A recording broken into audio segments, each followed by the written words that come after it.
Good morning, folks. Welcome to That's My Farm. I'm Jim Shroyer, your host, and we've got a treat for you because we're normally talking to farmers and that sort of thing, but today we are talking to the folks at the East Kansas Agri-Energy Center near Garnett, Kansas. We're going to be talking about what goes into this plant, this ethanol plant, and talking about renewable diesel here in just a moment. So, folks, don't go away. We'll be right back.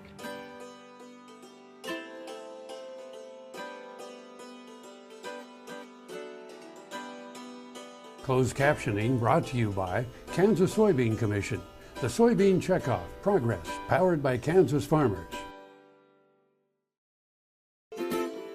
That's My Farm is brought to you in part by Tallgrass Commodities, big enough to serve, small enough to care.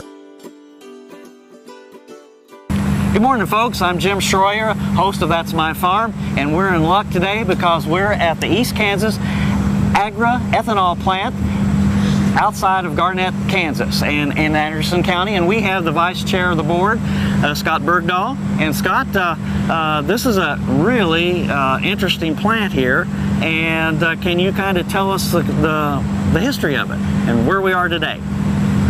The history of this plant actually goes back to 2000 with the Anderson County Economic Development Board that wanted to do a project in Anderson County around Garnett to enhance an agricultural pursuit. It was turned over to steering committee in 2001, and East Kansas Agri-Energy LLC was formed in fall of 2001, and we went into a money raising mode for about 3 years.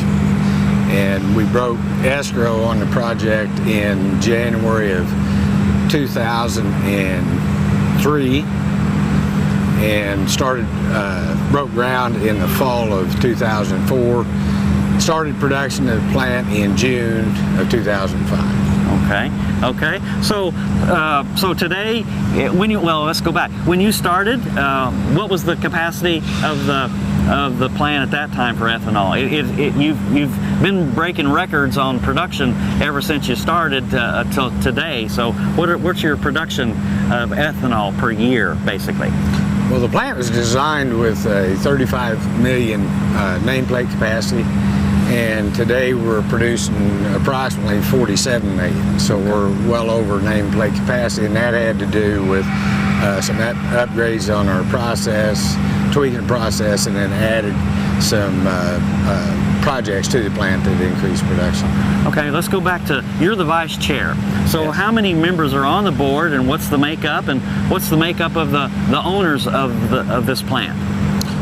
Well, currently we have 11 board members, and it ranges from there's 5 or 6 that are in agriculture, whether it be row crop production, livestock production, which I'm in, and we have members on the board that are, one is an executive with H&R Block. We've got a young lady that's in the extension service in South Central Kansas. We've got businessmen, insurance guys, bankers. So we've got a range of professionals on the board. Right. The unit holder makeup, we have approximately 700 unit holders, and they range from about half of those unit holders are in agriculture, and about half of them are non-ag. Okay. And they range from most of them are based in Kansas, live in Kansas, but we have unit holders in many other states, including as far away as Minnesota and Texas. Okay. So how many bushels come in? You mentioned 47 million gallons. How many bushels come in, and where does that corn come from? Well, we'll take in about 17 million bushels to produce 47 million gallons, and we buy corn. Our range of influence on buying corn is about 11 counties surrounding this plant. Okay, Scott, I got to stop you there. We have to take a word from our sponsors here, so folks, stay with us. Scott, you don't go away. We'll be right back.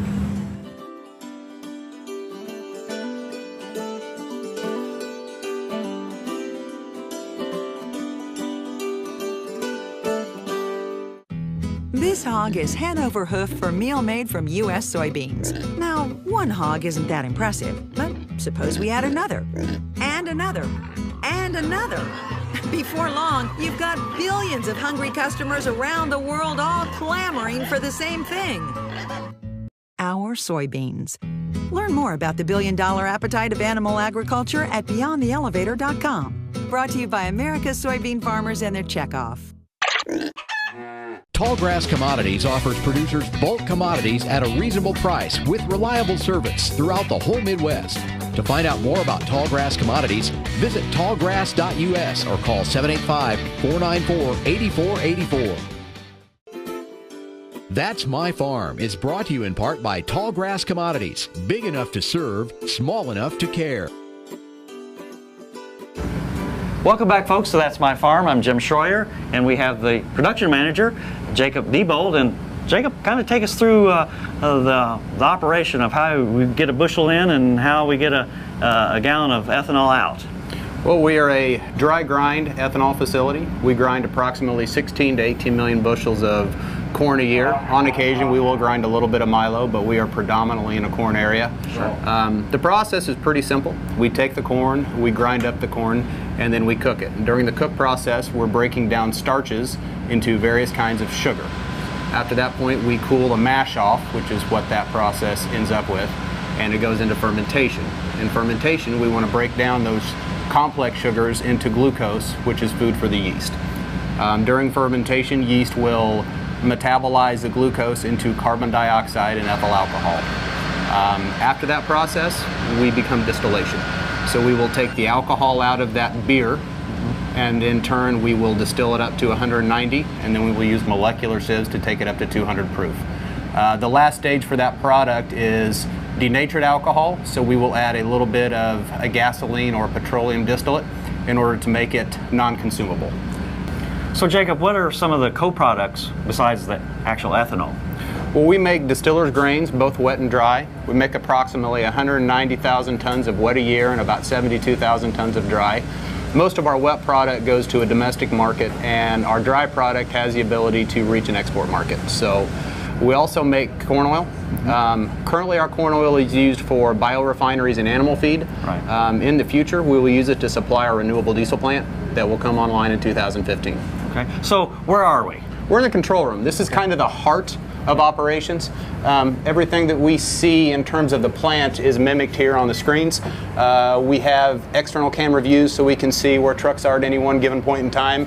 And we have our DCS control system that is our interface to the machines out and about in the plant. Okay. So a team leader sits here and monitors what we call the boards and then directs the other operators to where they need to be. Right. Okay, so as I look at these screens here, my question is, I don't know if it's obvious or not, but it is to me. So when a bushel of grain comes into the plant and a gallon of ethanol goes out, about how many days? About 3 days. It takes the 3 days and you have a finished product. 3 days and you have a finished product. Okay, and the distiller's grain at the same time?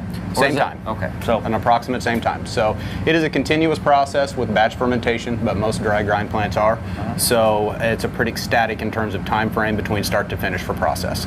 Jacob, thanks for giving us a little overview. I appreciate it. I appreciate it. And folks, stay with us. We'll be right back after these words.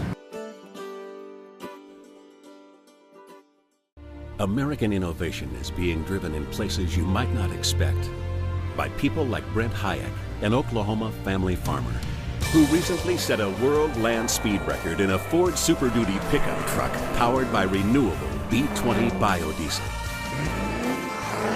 Advanced performance is here, now, putting America on the fast track to more jobs and energy independence. Biodiesel, America's advanced biofuel. National Bank Ag Professional. You'll be in good company. They'll help you track expense lines, manage variable input costs, assess ground agreements, pick a crop protection plan. These times demand Ag Professionals. Central National Bank. You could profit from what they know. Ag operations run better on Central Time. Central National Bank. Money for life. Member FDIC in your hometown since 1884. Now another gardening tip with Annette Jackson. Fall is is a great time to plant trees, shrubs, and perennials. Root development this fall means more growth with less watering next year. For faster root growth, always use Fertilome Root Stimulator. It is the only stimulator which contains IBA rooting hormone. Use Fertilome tree and shrub food after the plant has been planted for a month. Save 25% now on Jackson's homegrown hardy perennials. Let Jackson's friendly staff help you select the best plants for your landscape. That's My Farm is brought to you in part by Tallgrass Commodities. Big enough to serve, small enough to care. Welcome back, folks, to That's My Farm, and with us we have the plant manager, Doug Summer. And Doug, you know, this is a state-of-the-art plant here, so kind of tell us the improvements, the efficiencies that that the plant has in place. Oh, Jim, we're always looking to maximize the value out of a kernel of corn. You know, for example, East Kansas has integrated some processes to help improve on efficiencies and yield per bushel. For instance, we have added a pre-condensing process in which we are capturing alcohol vapor that would be lost to the atmosphere. Right. You know, that's increasing our daily yield by approximately 1,500 gallons. Really? Other examples. That's not chicken feed. That's not chicken feed. You know, when you add the value of a bushel of corn, or the value of a gallon of ethanol, that's a bottom line increase. Sure. Right away. You know, we've also are constantly looking at expanding heat exchangers, for instance, to transfer more of that heat without having to increase the production. Because when you go from that, when you bump that up, that 100 in the beer mesh operation, you go from what 180 degrees to 220, and then you bring it back down. That steam's got to go somewhere. That's right. That material has to be recooled. We try to take that temperature drop that we need to achieve and drop it to a material that we need to reheat before distillation. So we're constantly looking at maximizing those efficiencies. We also here in the last few years have introduced corn oil extraction here at the facility. We are constantly producing probably 3/4 of a pound of corn oil per bushel of corn. Right. You know, again, that is another bottom line increase. We're maximizing that value through a corn oil product. Well, now, you know, that steam we were talking about a second ago, that steam runs a turbine, and and so what does that turbine do? What does that do to your electrical use? Yeah, you know, through the turbine, through that steam, we're generating roughly 18% of the electrical demand to the facility. Obviously you use a whole lot more. Absolutely, but that's a huge savings in the whole scheme of things when it comes to the demand of the facility. You know, that gives us a little bit of a competitive edge over other plants that particularly don't have those types of savings in-house. You know, just again, that's another example of things that we're looking at. We're continuing to look for those opportunities. Okay. Anything else? Any other ideas? You know, as we've mentioned earlier, we are looking at a renewable diesel facility here in the near future, in which again we're going to continue to add value to an existing product here at the plant, meaning in the corn oil. Okay. Doug, I really appreciate you taking time to. I know you got to get back in there and get the plant going. So, Doug, thanks a lot. Thanks, Jim. Folks, stay with us. We'll be right back after these words.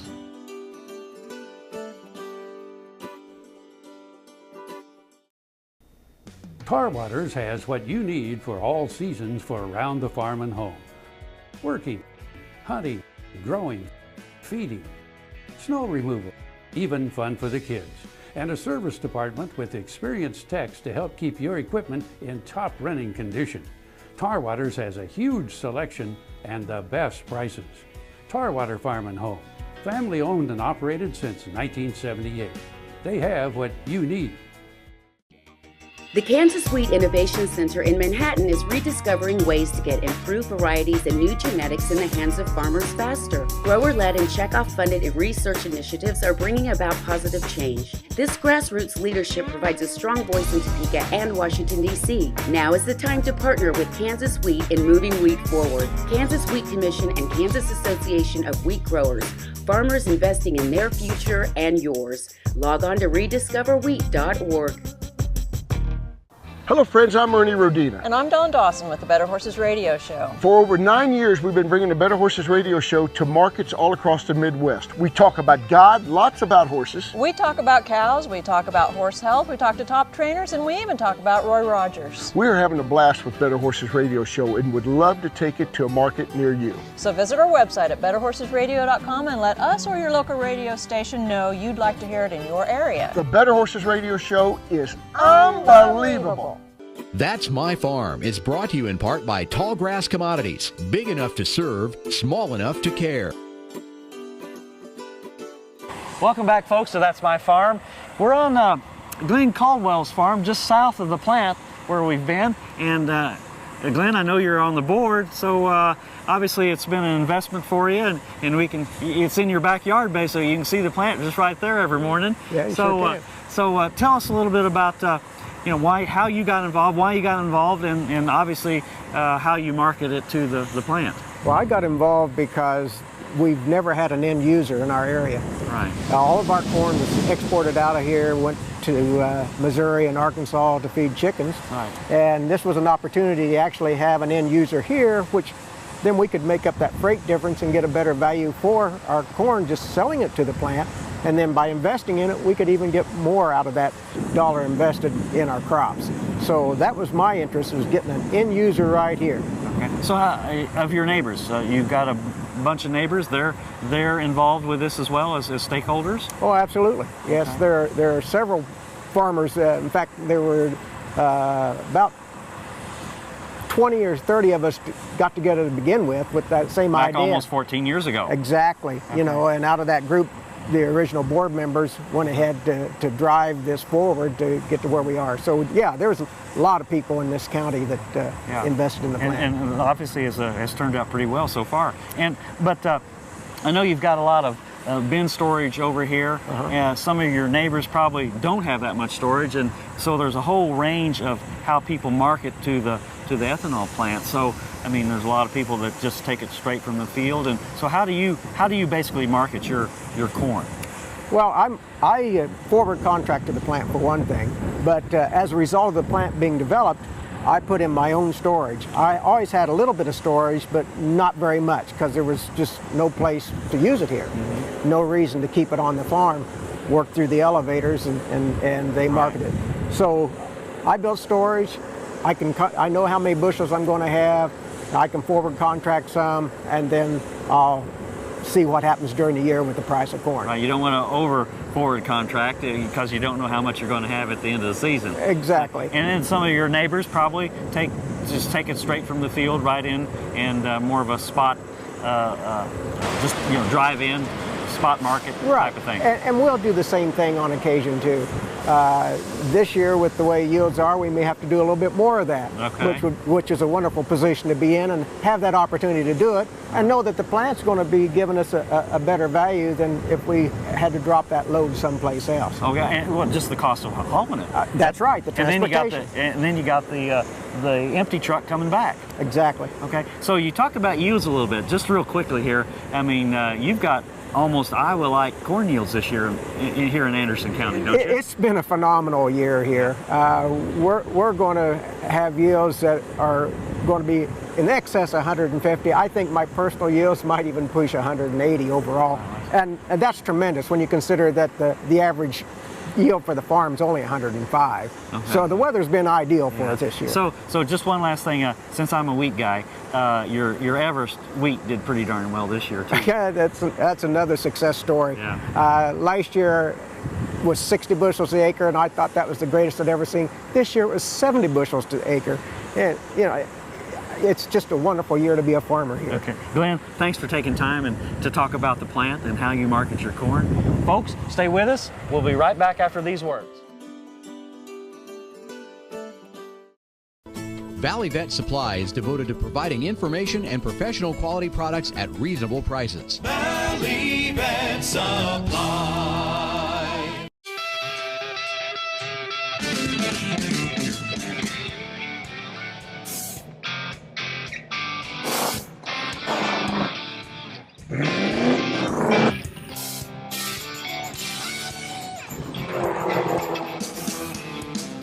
This is the fast track to more jobs and America's energy independence.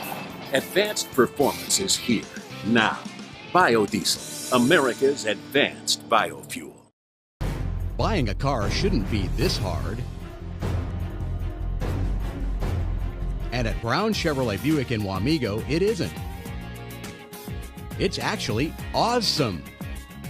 Whether you want a new or used car or truck, Toby's team can make the deal. Even if you want to custom order a new car or truck, Toby's team can make the deal. See Toby's team at Brown Chevrolet Buick in Wamego. We're awesome. Soil is the life of a farm, and for 25 years, SureCrop Liquid Crop Nutrition has helped growers produce abundant quality crops while preserving and improving the soils they steward. SureCrop offers complete soil and plant analysis with cropping recommendations, delivery direct to your on-farm storage, and quality crop nutrition custom blended for your field. Choose SureCrop for the assurance of excellence for your soil. Call today or visit their website for more information. That's My Farm is brought to you in part by Tallgrass Commodities. Big enough to serve, small enough to care. Welcome back, folks, to this last segment of That's My Farm. With us, we have Jeff Eastman. He's the president and CEO of this facility. So, you know, this is big business here for Eastern Kansas and the farmers of Eastern Kansas. But you've got plans for something else. Yeah, it's actually, you know, we're doing some amazing things here at East Kansas Agri-Energy. You know, besides the ethanol and the wet distillers, dry distillers, we make a product called corn distiller's oil. We decided we wanted to add value to that corn oil, and one way to add value was to produce renewable diesel. We looked at both biodiesel and renewable diesel and made the decision to go with renewable diesel because of the premium it receives in the marketplace. So we're pretty excited about that. We made an announcement here about a month ago, and we'll be starting construction here probably another month. Hope to be finished in a year. And up and going. So, so tell us real quickly here, what is the difference between renewable diesel and biodiesel? Because there are some distinctions. Well, you know, biodiesel and renewable diesel, the similarities are the feedstock. Both can use corn oil, soybean oil, used cooking grease, you know, animal fats and greases. So there's a number of feedstocks they can use, but that's where the similarities stop. Where biodiesel is a chemical process called transesterification, they make a diesel-like product. But what we are doing with renewable diesel is we're using a petroleum process called hydrocracking. Hydrocracking, actually, we're able to produce an identical diesel product. So it is true drop-in product. It is molecularly identical to diesel. So if you were to take in petroleum diesel and your corn-based diesel, the renewable diesel, wouldn't be able to tell the difference? You wouldn't be able to tell the difference. They are identical, the molecule.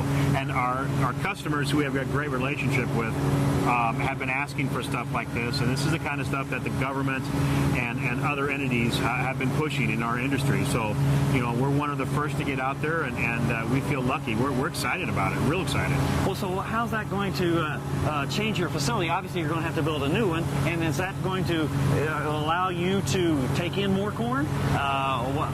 Actually, that's really the neat thing about this is we're going to produce two biofuels, one being advanced, the renewable diesel, and our current ethanol with the same kernel of corn. So we aren't going to we are bringing in the same amount of corn that we always have.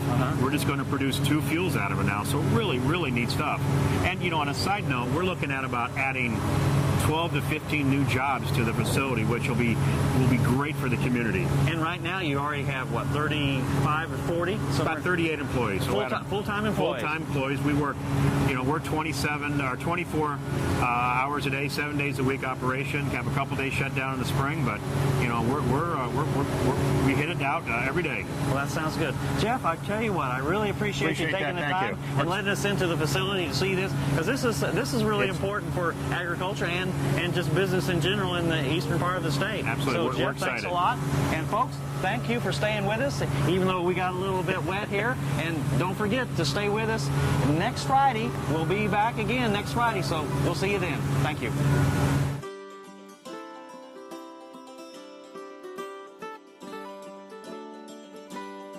Closed captioning brought to you by Kansas Soybean Commission. The Soybean Checkoff Progress, powered by Kansas farmers.